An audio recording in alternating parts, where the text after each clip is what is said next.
Begin Within Ministries proudly presents Sofa Sundays with your hosts, Reverend Dr. Michelle Izuku and Reverend Jeannie Sovereigns.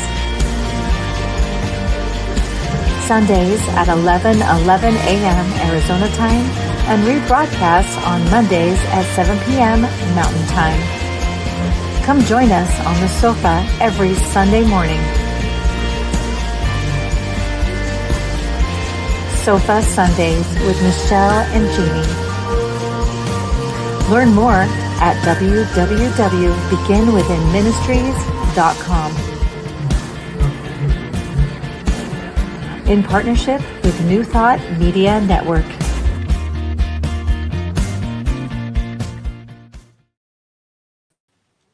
Good morning! Woo-woo! Happy day after Valentine's Day.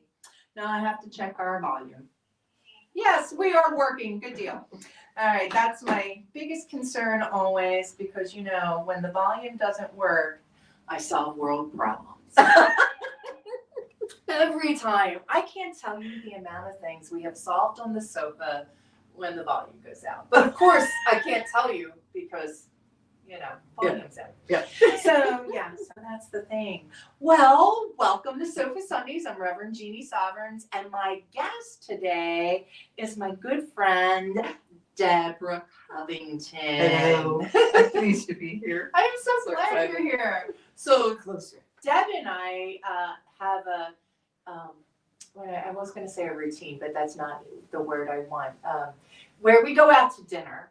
Like we have a thing that we do, and we go out to dinner, and we close down these places from conversation. And I had to give my car away today, and my partner said, "Oh, I'll just wait till you come back." I said, that might be a while.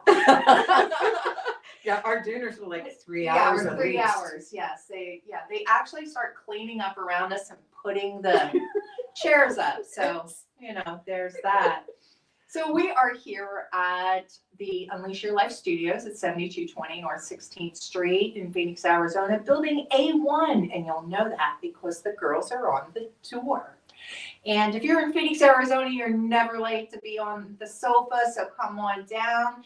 But if you're comfy where you are, we're glad you joined us here today. So I am going to pray us in, and we'll get started.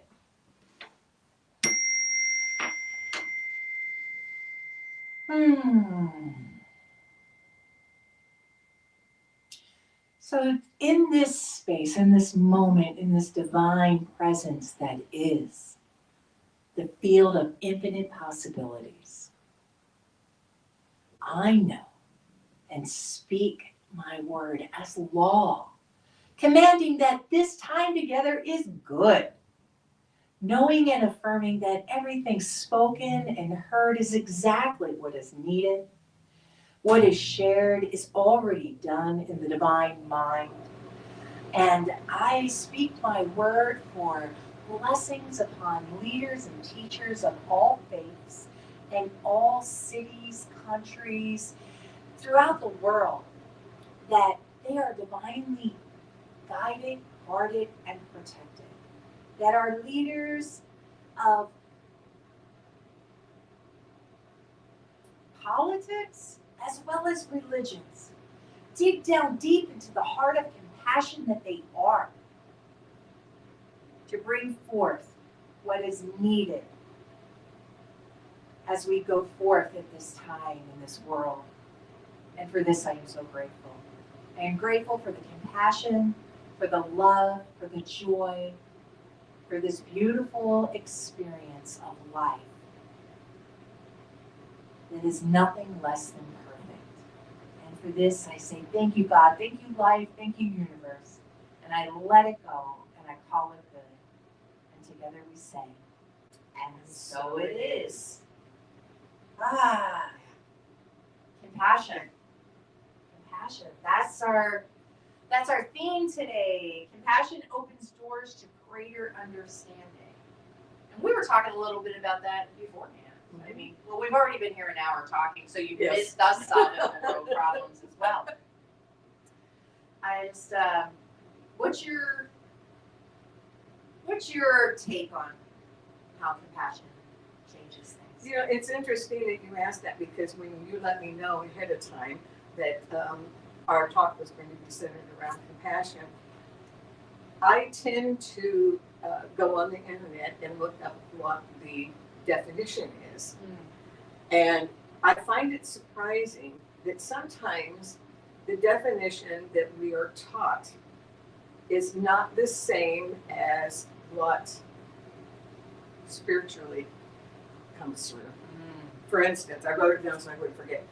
Oxford Dictionary defines compassion as sympathetic pity and concern for the sufferings or misfortunes of others. Now, I don't see compassion. Yeah. I don't see compassion as pity. No, neither do I see compassion as, now I do agree with the concern, the word concern. For me, compassion is the concern for others, and recognizing that there is something deep that's going on within that person, good, bad, or indifferent, however I choose to feel about it, that is the basis of how that person is acting and talking. Absolutely. And that has been a huge shift for me when that, what I call the spiritual aspect of it, comes into play. For me to be able to look with an open mind towards other people and see what's going on, and then reflect how, back again, I always say it comes back to I'm reflecting myself on other people. So how is that reflection in alignment with me? What am I in alignment with? Oh, yes. I agree, because that pity thing, that just doesn't resonate as far as what I consider compassion. Either, like, I look at compassion as that question to what is happening that is causing that pain, that hurt, so that someone is reacting, however, and now I am offering a love that is open in a way that says I'm a safe place. Yes. So that's kind of how, like, I look at compassion, is that I want to be a safe place for someone who is hurting, and or something that is hurting. Right. You know, in this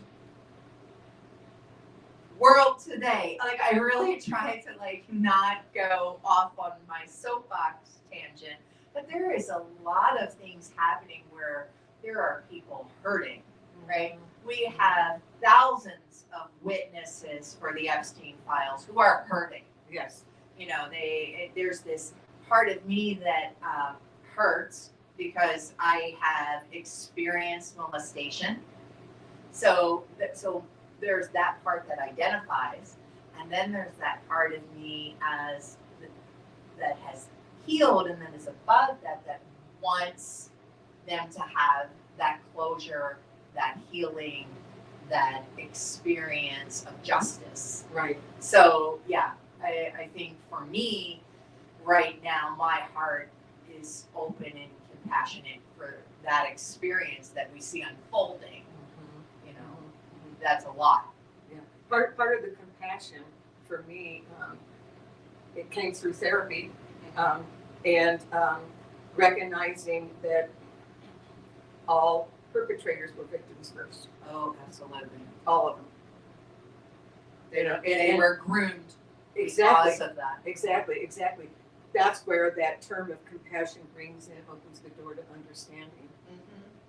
Once I began to understand that, I went, oh, well, how can I be angry at that person? They were a victim too. And this is how they've chose to react, respond Exactly. to the traumatic issues in their lives. Yeah. And I agree with you. That was one of the things, that compassion is the willingness to stay present long enough to see beneath the behavior into the pain. Yes. Woo! Yeah. To stay open long enough because it's very easy when people are reacting or responding in a way you don't like, Right. to shut down, Mm-hmm. to judge, Yes. right? And Yes. judgment locks that door. It does not open a door to compassion. Right. You know, and I almost brought keys with me today for that as an explanation, and we'll have a little experience and later on here that I'm going to take us through about opening doors. But exactly that, right, is that to open the door to compassion means that I have to be willing to let go of my reaction. Like you were saying, Yes. about my reflection, about how I see something, and now I feel my own harm or trigger it. And I'm not saying to spiritually bypass it. Acknowledge. No. I acknowledge. I name it. I don't stay in that because it's necessary for me to move forward. Right. You know, so that's a big one for, and you know, I brought up probably the biggest thing that's happening, you know, that would activate my compassion. However, there are smaller things like when somebody, you know, cuts me off on traffic. Everybody on Sofa Sunday knows that I have road rage issues. No, I don't have rage, but I do have moments, you know, to where now I have to be, I don't know, maybe you're on the way to the doctor's because your wife's pregnant, you know, and she's having a baby. I don't know why you decided that. Maybe you're a DoorDasher who's going to lose their status if you don't get this particular order there on time. I don't know. I don't know why you felt the need to get in front of me, but you did. And I have such an issue with it sometimes, you know.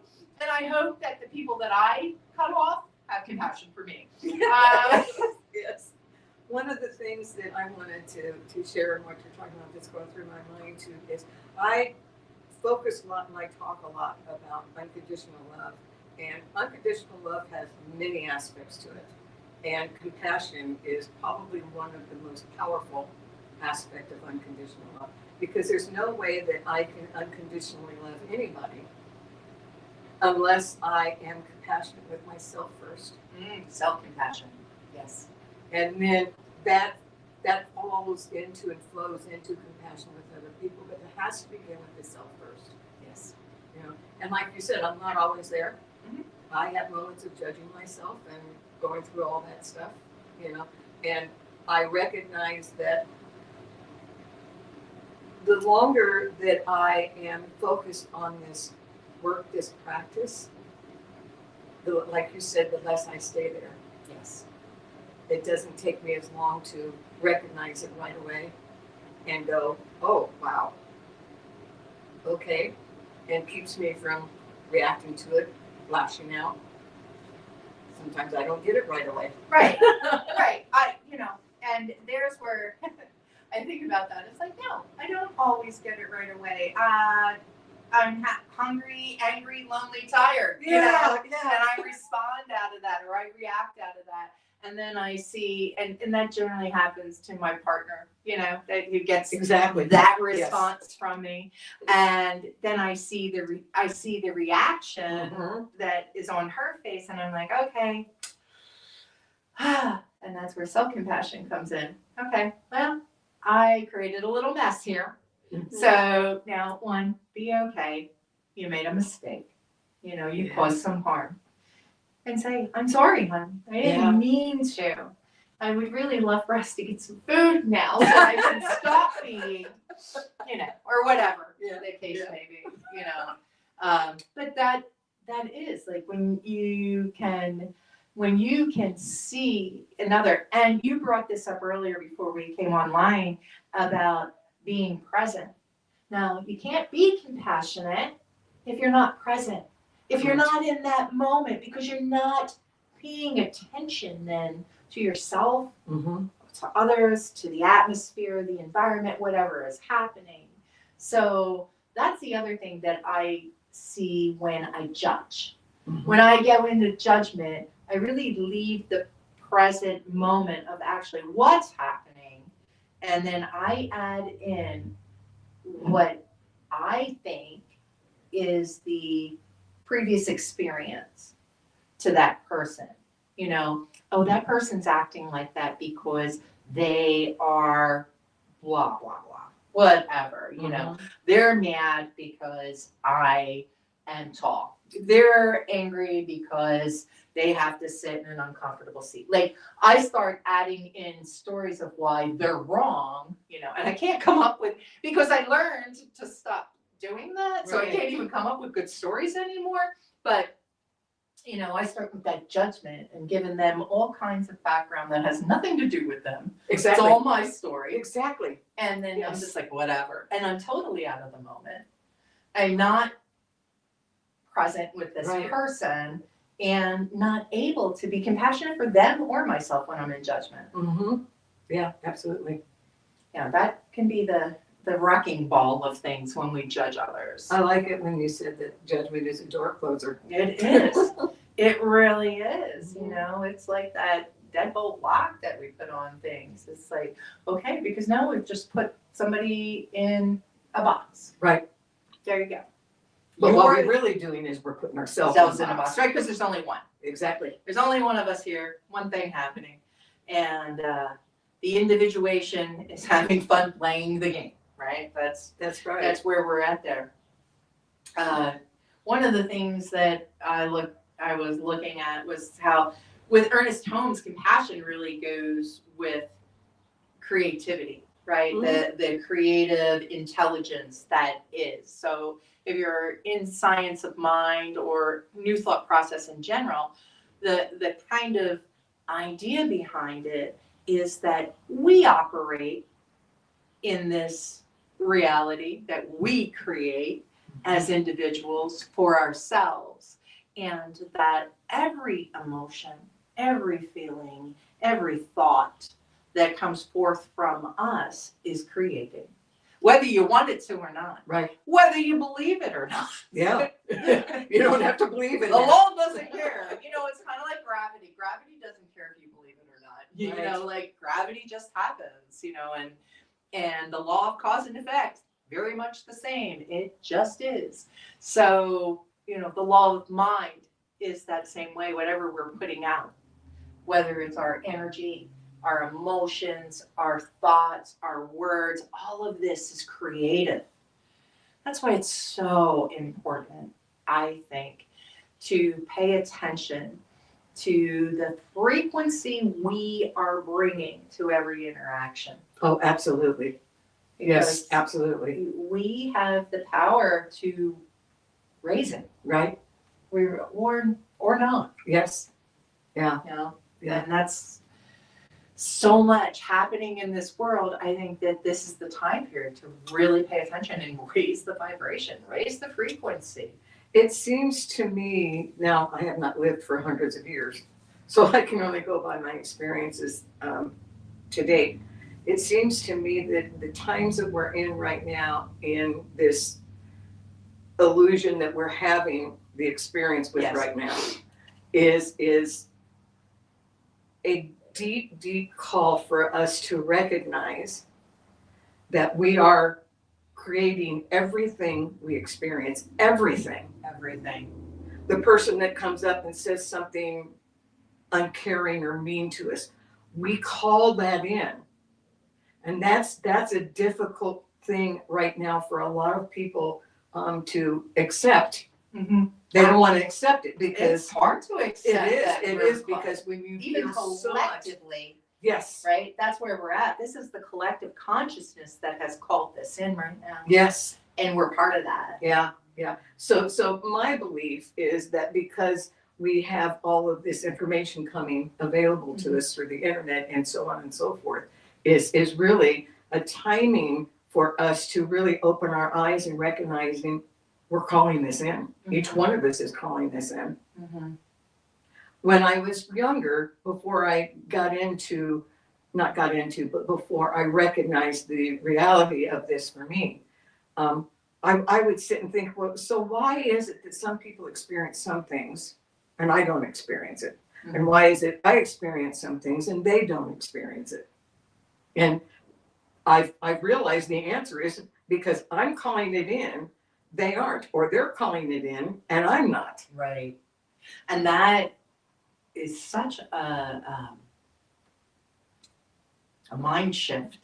Oh, big, You know, big. like when you realize that, again, that you are responsible for the frequency you put out. And these frequencies are built from your beliefs, from your thoughts, through your actions, through your words. This is what consciousness is. Correct. And we create that. And so, before I knew about this as well, as a teenager, my mom didn't like some of the people I hung out with. Mm-hmm. And, be like, if you hang out with so-and-so, everybody's going to think you're like her. And then there was a book a couple of years ago, maybe a decade ago now, called The 5 People. Oh, yes. You know what I mean? Yes, It was about the 5 people. Was it the 5 people you meet in heaven, or something like that? Something like that. And there's even a thing about the 5 people you hang out with most. Like, this is your core people. This is who, whether you liked it or not. This is who's feeding your frequency, and you're feeding theirs. That's right. And I didn't get it as a teenager when my mother was like, "Don't hang out with these people." But now, as a parent, I saw it, and as a grandparent, I saw it, Mm-hmm. and watched it develop, and I was like, wow, that, just good old-fashioned knowledge, that our parents said, no, don't hang out with the bad kids, because you'll become a bad kid. Right. Oh, okay, Now, somebody had to teach the bad kids, but that's a different sermon. Exactly. I mean, I don't know about that one right now. So, but yeah, because you find your normal, right? I think that's what we search out. We were talking earlier about finding people of a higher frequency and how that comes to us, right? Because we find our normal, where we're vibrating at. Right. And then, as you start to grow and develop, if your group of people aren't growing and developing, you will find yourself arguing. You will find yourself not being invited to things. Mm-hmm. You'll find yourself being a little lonely or isolated from people you thought were your best friends. Mm-hmm. And that's because you're growing. That's right. Your Frequency is changing, it's no longer changing. aligns. And that can be hard. Yes. So there's another place for self-compassion as we learn that we're growing Right. in a different direction. Somebody needed to hear that, because that's not happening in my life, but that came up for me. So somebody needed to hear that, Yeah. that that's not about, that is about you, but it's in a good way.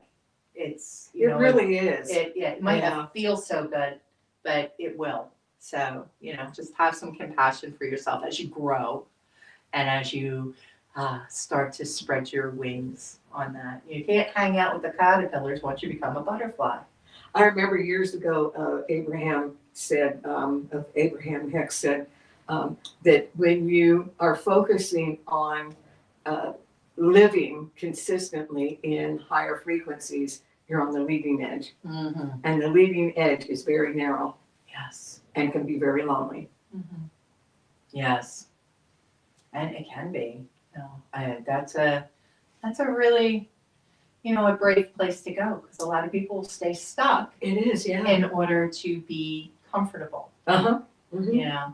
In order to not lose what they have, right? Because what is fear? Fear is losing something I have or not getting something I want.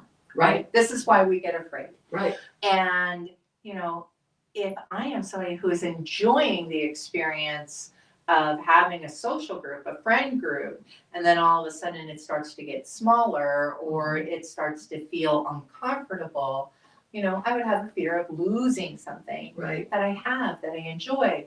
And now it's changing. And I think a lot of people today really do have a remember when mentality. I didn't want it to change. Lord knows I have a few things that I didn't want to change. Like, I used to have a different body shape. Right. I used to have a different face. Mm-hmm. there are a lot of things I didn't want to change, but I do know that I can't go back, Right. right? I can only go forward in how I operate in the world. So that means I take better care of this body. I take better care of my thoughts. I take better care of who I am and the people I love. Right? I don't let that go by the wayside because I'm worried or I want it to be, 1989. Right. So, I'd like to shift our conversation just a little bit to something you said.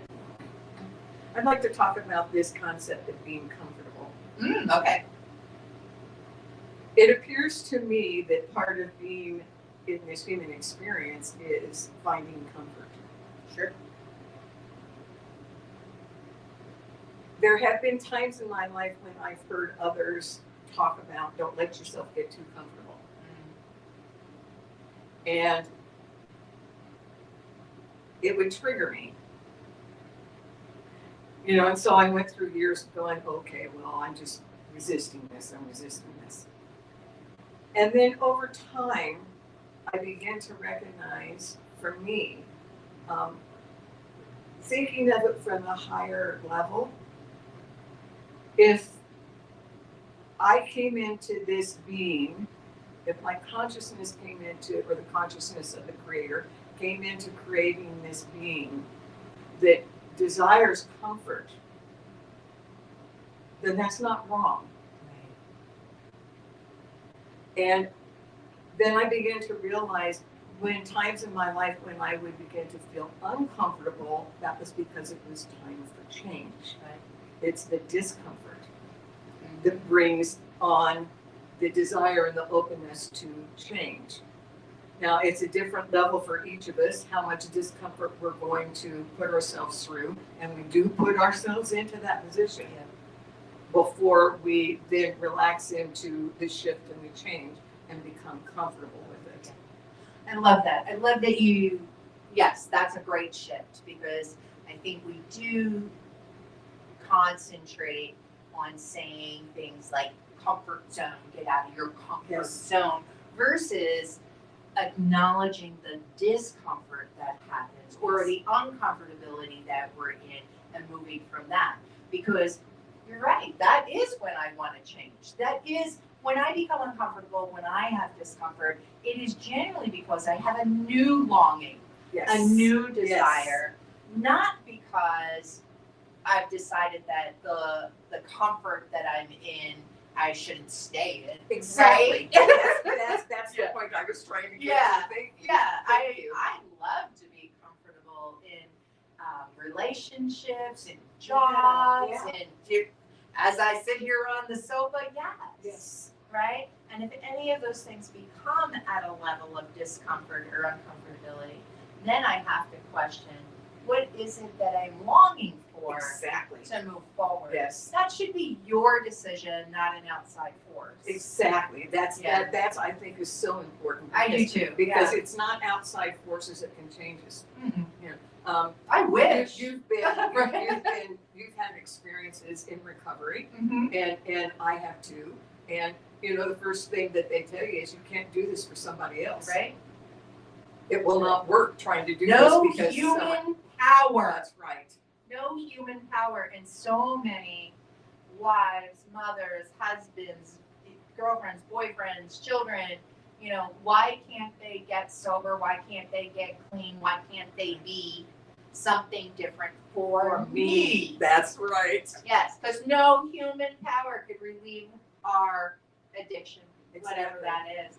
But that's the truth. That is one of the high truths. Yes. That's a high truth of recovery and world in general, regardless of what it is, addiction or anything else. That's right. Right? We can only do for us.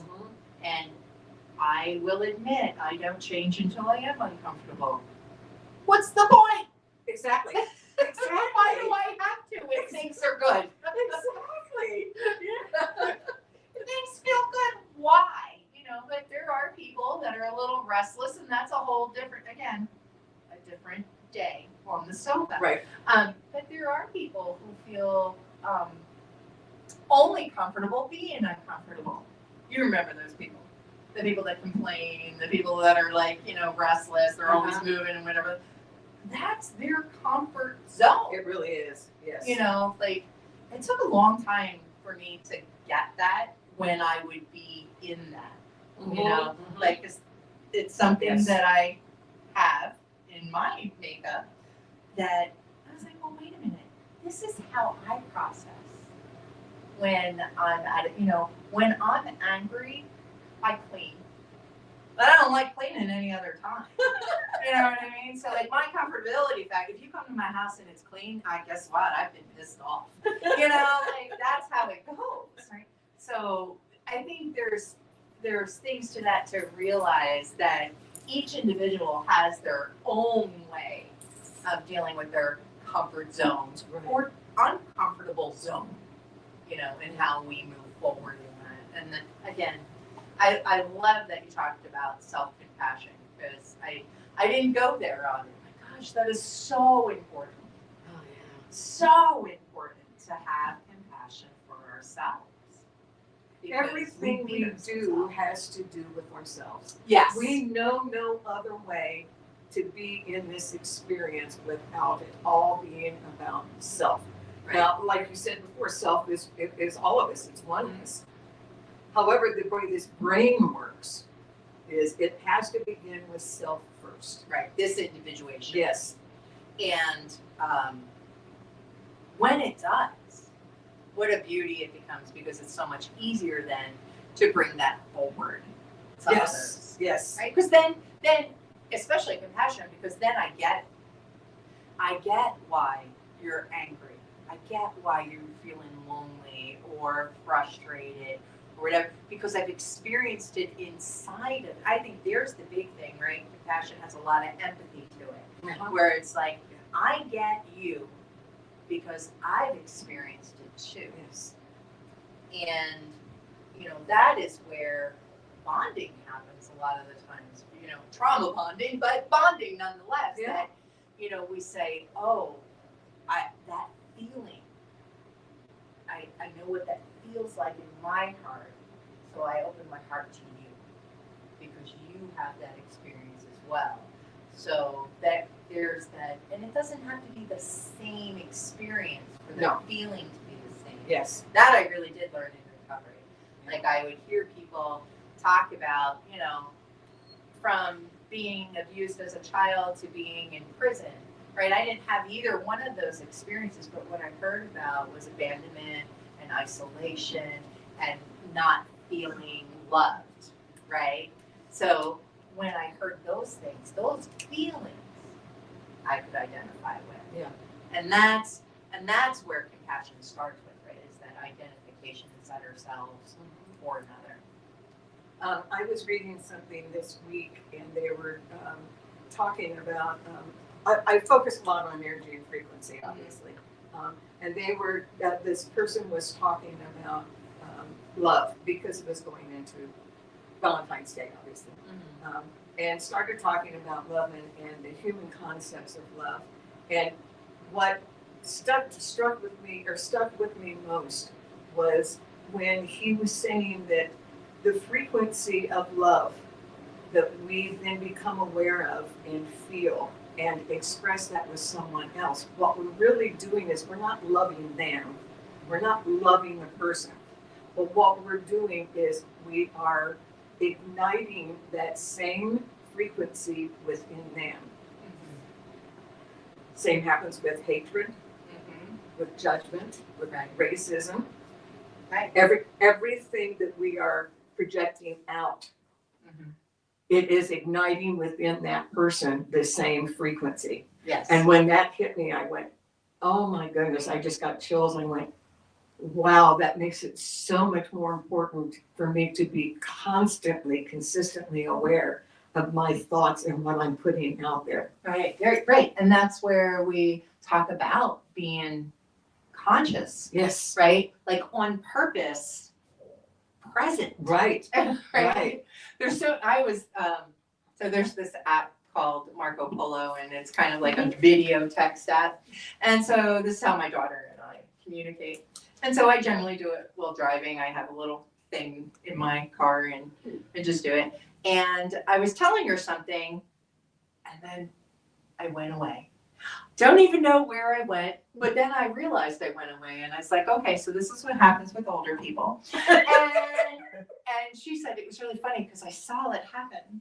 Like she could see it happen that I just, consciously went away, and I'm just like driving, like, and I think about that. How many times do I do that in life? Right? Exactly. I mean, I was absolutely aware of driving, but we do that unconsciously. I mean, I don't care who you are. You like sometimes arrive wherever you were going because you've done it so much by route that and you're like, man, I don't even remember getting here. Right. Right? And I think that a lot of times life goes on autopilot for me, and then I get caught in a reaction because I wasn't paying attention to what I was experiencing. And, when cancer came back, I told myself that wasn't going to be my way anymore, because I know that this happens for me, right? So I was like very conscious of being conscious. Like I wanted to be present for everything, everywhere, like feel it all. Because I'm telling you, there's nothing like a little scare, a health scare, to make you go, ooh, I have life. I need life, and paying attention to my life. But then because now I'm 6 years out, or almost 7. So life went on. Right? The first year I was very grabbing life by the short ones and just being there. And then the next year, it was not as much grabbing, but I was still present, and as I moved forward, and now, okay, this is what life is. And I forget. And I don't want to forget. Yeah. And I don't want something to make me remember. Exactly. I'm tired of the 2x4. Yeah. I want to remember because that is who I am. That is who you are. That is who you are. That is who you are. This conscious, divine individuation of glory as this person here to give God a good time. And I forget. And that is the gift and the blessing, though, is the returning to remembering. That became very clear to me in this life. That is the reason why we keep forgetting, because that's this is why I have you on the sofa. She heals me. That's the climax. Yes. Yes. That is the climax of life. the climax of life. Exactly. And because I'm more aware of that, I have more compassion for myself when I do forget. And that compassion is what I realize has shifted the things that come in my life to remind me they're not as drastic. They're not as dramatic. Right. They're not as challenging. Right. Yeah. Today it's plantar fasciitis versus stage 4 cancer. Exactly. So I'm appreciative. Exactly. But like for instance, you brought up driving. My grandson, which I can't believe he's driving. I know, 18. He got his driver's license because he took a class for it. My daughter and I bought him a class for it to do it. And because of the person that he is, I'll just say he lives with the feeling of anxiety a lot. And so even though he got his driver's license, he has been too fearful of driving. So he hasn't been doing it. So he's not allowed to drive. So my daughter and I decided that we were going to start spending time with him practicing. And boy, you're right. To sit with someone who doesn't know really anything, no matter what he learned in this driving class, doesn't really know anything about really how to be conscious and present and pay attention to everything that's going on. And on top of it, not get so stuck in his head that his thoughts start reeling and have more of a feeling for the movement of the car and the way it the way you manage it, and stuff, the way the brakes feel, the way the grass. Right, it becomes an extension of you Exactly, as you're driving. And to sit in next to him and have to put myself in that place of thinking that again was like, wow, it takes a lot to drive. It sure does. It does. And I do it remotely. Right. We just do it like it's nothing. And when I first learned how to drive stick, manual, I had learned on automatic, and then I had a car accident and my car was totaled, and my boyfriend, soon to be husband, let me use his truck. It was manual. So he had to teach me how to drive stick, which is not an easy thing. No, it's not. And I would happen to tell you that while I have coordination of walking, making one foot do one thing and another foot do another thing, though while I'm doing this was a little more than I was prepared for. And as long as I got to third gear, I was good. But man, 1, 2, Lord. Yeah. I had a sign in the back of the truck that said, "New driver will roll." Because on my way to work, there was this hill that stopped you at a stoplight, which I could stop, but now it turns green, and I got to make these 4 things move at the same time while making a left-hand turn. Yeah. It was bad. You have one?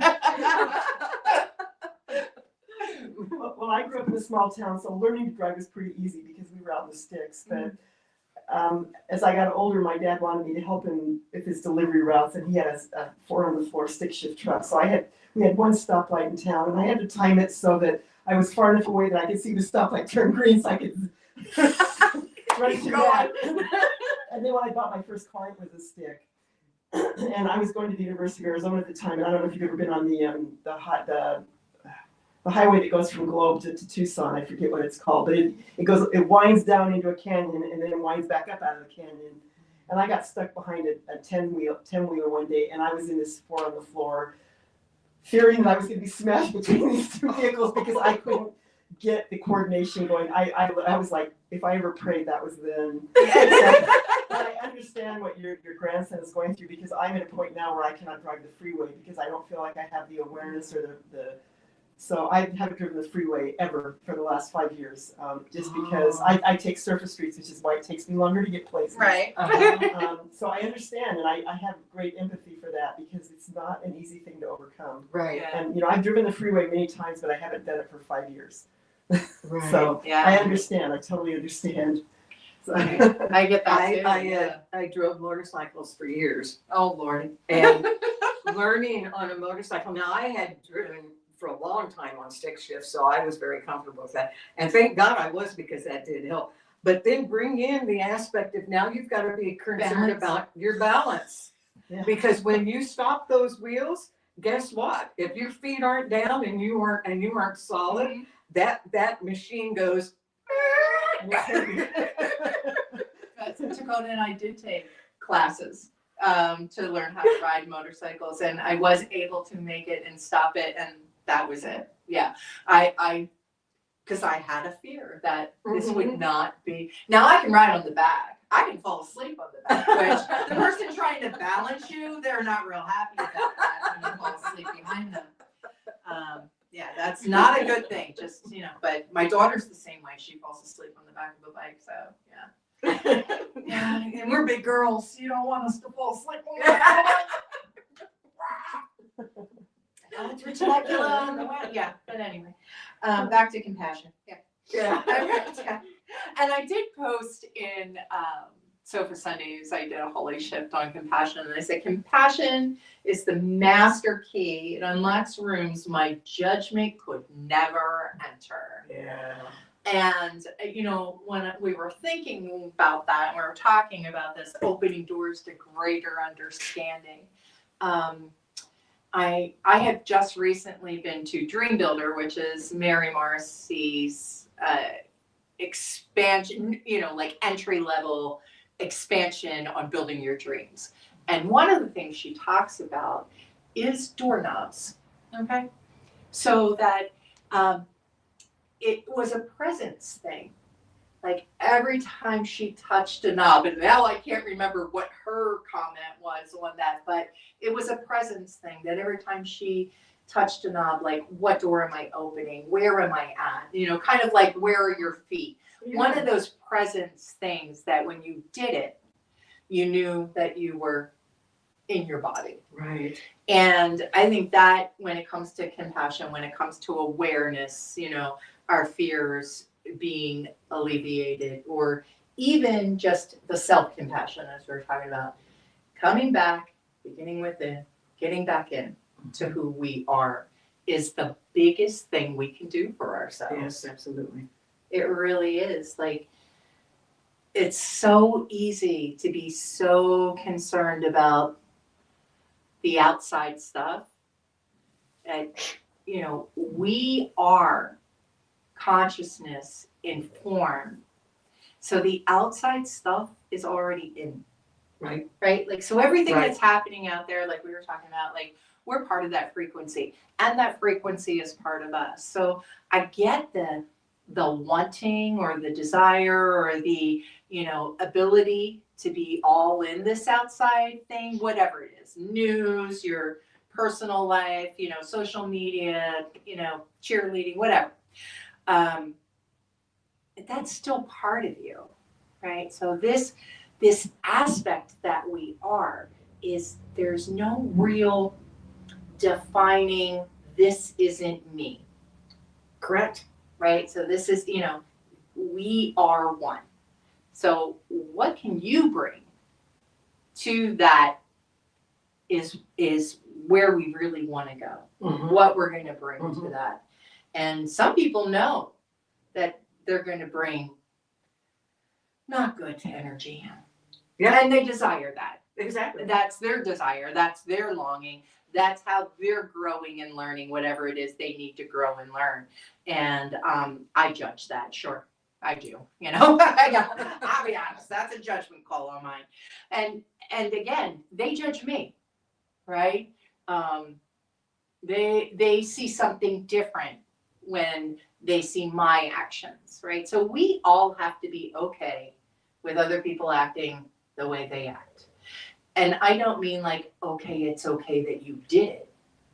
I mean, okay, that other humans have different choices than us, right? That is something, and I don't know that it matters what kind of religion you're in, but one of the things is, you hear in standard religion, sorry, in the standard religion, but why would God allow evil? Mm-hmm. That's a big question. Why did God allow all this stuff to happen? And here is where I think we really need to be clear that you are God. And why did you allow it? Because people have a choice. Every individual has a choice and is responsible for the energy they bring to this world. Mm-hmm. And they're responsible for the energy around them, regardless, right? Do I like the choices that some other individuals have made? I absolutely do not. So what is my choice in the energy that I can bring? Love, compassion, stand up for those that are victims of situations, be active where I can, where I feel safe. It's a hard time. It is. It's a hard time, and there's so much confusion. There's confusion on why I'm not even questioning God on this. I'm questioning humans. Absolutely. I'm questioning other humans on that. And so where I say judgment won't let me in the door, sometimes I need to remember that. Right. All right, soapboxing again. I'm you know that I'm in alignment with it. Yes. When the piece, the part in the Bible says that we are made in the image and likeness of God. Metaphysically, it means that we are the extension of God. Yes. We are creations. We are creators. That's all there is. There's nothing else to be said. Right. So yes, that God energy that we talk about is me and you and all of us, because I am you and you are me. I think the biggest challenge that humanity goes through is recognizing there is no such thing as separation. No such thing as separation. And this whole talk about compassion and how that opens the door for us to recognize and experience that connectedness, that unity, is the beginning of understanding that we are not separated from the original source, whatever that is. Maybe there isn't an original source, but there's no other way for us in our conscious awareness in this human body to not try to pinpoint some beginning. Right. So we choose to label it as something like God, the universe, any other Infinite term. field of possibility. Exactly, any other term that we want to come up with because of the way that we communicate and understand the way we communicate. However, there may not be any beginning because there's no ending. Right. So if it's infinite, no beginning, no end. Exactly.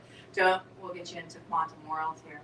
But that was actually, speaking of quantum consciousness, that was actually the question this week in my consciousness studies was, if why was mankind created, if indeed mankind was created? Yeah, still working on the answer to that, Dr. James. But that extension of the original source energy, that light, that is who we are, that light. And, things happen in ways that, we were talking about this before we came online, was that things happen in ways to help us grow. So things happen in my individuation life to help me grow, to see, what my part of life is, that experience.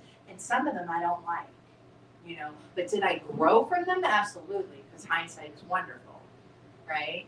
I really do wish that I had more of a concept of, time not being so linear, so that I could look at my future self and hear her tell me that, yes, all those things you went through, it's so that you can be blah, blah, blah, whatever that was that, this takes me to, and I would be okay. But currently, there's pain.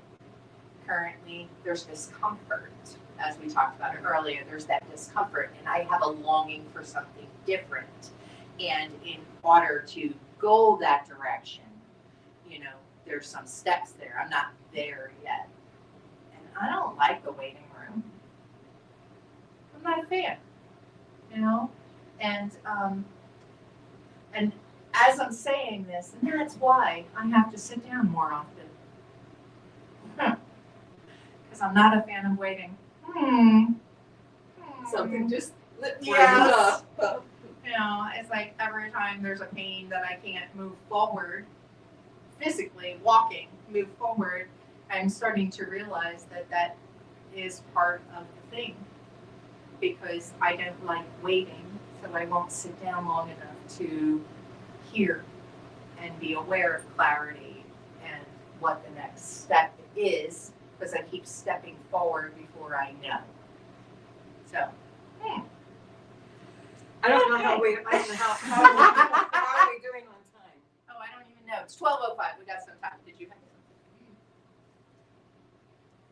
I think I'm coming to realize that if I don't pay attention, my body will. something? Yes. I've been having a lot of physical issues. Oh my gosh, lately. I'm writing that down. But one of the things that suddenly occurred to me was that I've become much more compassionate about, for lack of a better word, mental health. I had I had spent a lot of years in therapy in my younger years, a lot, I mean like 15 years. And I had a family that didn't really think it was just a bunch of bogus, old BS. But I just kept going because I had to do it, and now I'm much better. But then I see things like, I could never understand why anybody could have a panic attack. It just was above my ability until I had my first one, and all of a sudden, oh, I get it now. I will never, ever make fun. I never made fun of anybody, but I could not accept it. So now I understand what my family was going through. When my sister the other day said to me, I don't understand why I have such anxiety. I said, well, now you know how I feel when you guys would say that to me. But so I think the older I get, the more I realize that it was all put in my face, so I could have more compassion for people in the future. But there are other things now that my body is telling me that I need to wake up and listen to it. The 2x4 is, well, it's starting to hit me. But the 2x4 is going to hit me even harder if I don't pay attention. Yeah. So yeah, I think that compassion can be learned. If nothing else, it can be learned. It can be learned by the 2x4. Yeah. Right. A question came in my mind as you were talking.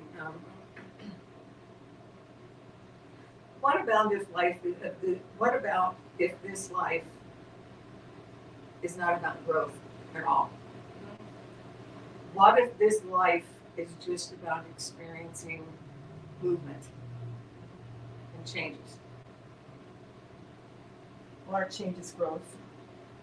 They can be. That's right? they can be. Yeah. But is it necessary for change to always be about growth? No. To me, I think you can have lateral move. to me the word growth indicates that there's something lacking. Gotcha. So you're saying life be about experiences, Exactly. and it doesn't necessarily have to be Exactly. Growth. Yeah, it just Yeah. life provides more all the time. Mm-hmm. Not because it's lacking, just because Because there's it's just life. always more. Because it's life. maturity. So there's a to me there's a psychological thing there that sometimes happens. It's happened. I just realized sitting here talking, it's happening with me when I was talking earlier. I don't remember what I was saying, but something about that it triggered me because I'm like, that doesn't feel right to me. Oh, the comfort zone. Mhm. About being in the comfort zone, because the comfort zone, the way I was hearing it when they say don't let yourself get comfortable, you need to get out of the comfort zone, was that there was something wrong with it, and that was keeping me from growing. But in reality, what I'm recognizing is that comfort zone allows me to flow through life to experience the changes, no matter what they are. And it just might be about experience. Exactly. Huh. Exactly. I can accept that. Actually, that's a lot more comforting to accept that life is about experiences than life is about growth. Because growth sounds hard. It does. It makes me feel like there's something wrong, something needs to change. Right. And that, like But you said, change that there's doesn't mean something anything's lacking. wrong. It just Right. is life. It's just life. It's just experience. And it's funny, that when anybody asks me, well, what do you want? Birthdays, holidays, whatever. What do you want? Like, for me, it's not material. I want experience. Exactly. Right? And that's the Yeah. thing. I want Yeah. experience. I would prefer good experience. I'm just going to put that out there. I would prefer good experience. But, what if that other parts that I judge as not good experience is just to have experience? Right. Okay, I'll take that under advisement. I'll think about it. I'll think about that part. I love You it. won't know if it's good or bad unless you experience it. Exactly. And then you'll do it Exactly. again. If it wasn't great, you don't do it again. Right? And that's how I feel about food, so why not? What, I don't know, they probably couldn't hear that, but can you repeat that? Because I have something to follow up with that. I said, well, you don't know if experience is good or bad unless you experience it. If you don't like it, you don't do it again. Is that what Yeah. you're talking about? Yeah. Yeah. Yeah. So what I wanted to do was kind of bring this back around to compassion. This is the consciousness of compassion, of recognizing within myself that when I think I hear that I'm not enough, whoever's saying what, when I think that I hear that I'm not enough and so I must change, that is not compassion. No, it's not. You know, the compassion comes in, okay, I understand where that comes from. Do I feel like I really need to change? Well, I'm always changing, so what's there to worry about? That's that softening, Right. you know, of getting into that place of, I love who I am. I love who I'm becoming. I love who I'm going to be. And you know what? I finally loved who I was. Mm-hmm. Yeah. That's where that real deep compassion comes in, because then I can look at other people and go, oh, I see them going through life. They're just having these experiences. They're having their own experience. Yeah. That's where the deepening in the real meaning for me of what unconditional love is. Because compassion has to be there or you're not loving unconditionally. Absolutely. And that made me think of when you have an outside observer looking at you and your life, I may think, this is not how I'm thinking right now, but I may think that your life looks perfect and for you it's not. So remember that people observing you thinking, oh, they're just going through life. That's my opinion, not your opinion. So it's like they say, my opinion of you has nothing to do with, is none of your business. Right. So, because I know so many people who have said, Ben, that they had a perfect life and then they got a divorce. Well, obviously you didn't live in their shoes, Right. or you wouldn't have known, or you would have known. So that's why I have to think that I have to be who I am. And if people don't like it, oh well, tough toenails, Mm-hmm. you know. That's one of the, that's a tough toenails. Love it. That's a recovery thing too. Never compare your insides with someone else's outsides. Right. Right? Like how you're feeling by what you think you see. So we are at that time. Okay. And I do have an experience for us. So I'm going to take us out with the experience. Okay. So the first thing we're going to think of, and close your eyes if you feel comfortable with that, is to picture a door. Whatever kind of door that looks good to you. I'm a fan of big wood ones myself. You know, just picture that door and notice it. And that's the trigger. That's whatever it is that is causing you to feel something different than you were, that you judge as being not acceptable to you as a feeling. And now that we have this door, we're going to put our hand on our heart. We're going to breathe into that. And we're going to ask, what is this hurt? What is this pain? What is this thing that I'm experiencing? Or this person who is having that experience that is affecting me?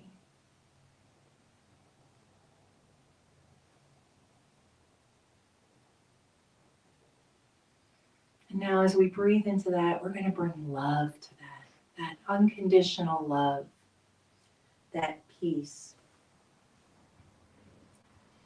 And we ask, what is that hurt? And as we ask that, we're going to open this door. Compassion is going to be the key that unlocks this door and brings in that light that we are, that light that the other person or this circumstance is in fullness. And we're going to breathe into that, knowing and accepting that this too is love. This too is experience. This too is God. And just when you're ready, just come back. Softly open your eyes. And what I wrote here was, compassion reveals what judgment hides. So as we open up to that compassion, we will see what it is that we need to see. I'm grateful that you joined us today. I am so grateful that you joined us It was a today. pleasure, always. And yes, I mean, and I can't wait to go to lunch and I continue know. our conversation. Another 4 All right, hours. yeah, another 4 hours. And thank you for joining us online. And if you'd like to support our ministry, we ask that you go to beginwithinministries.com and you can make a one-time donation, or you can become a spiritual church club partner. Now, a church, try that one again. A church club partner receives benefits of being part of our community. Our classes are free. You get these mugs. Here, hold up your mug because I didn't bring my mug out. There you go. You get your mug, and you help support this community. We also have these amazing journals. We're in 4.0. We've started our journals. So there are different things that we offer. It's $45 a month for an individual or $75 for a couple or family. So you can find all that information on our website. Also, another amazing way you can help support us is if you are watching us right now on YouTube, like and subscribe. Share this with your friends. Go to our Facebook group, which is under Facebook groups called Sofa Sundays, and you can join there, where I must admit, I post every day. So there's something new and exciting from me in the morning every day. So join us there. And thank you so much for being part of our community. We're glad you're here. We'll see you next week. Bye. Bye.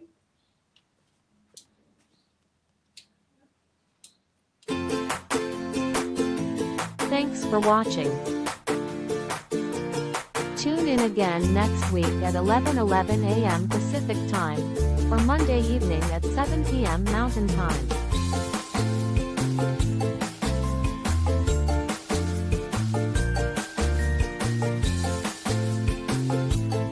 In partnership with New Thought Media Network.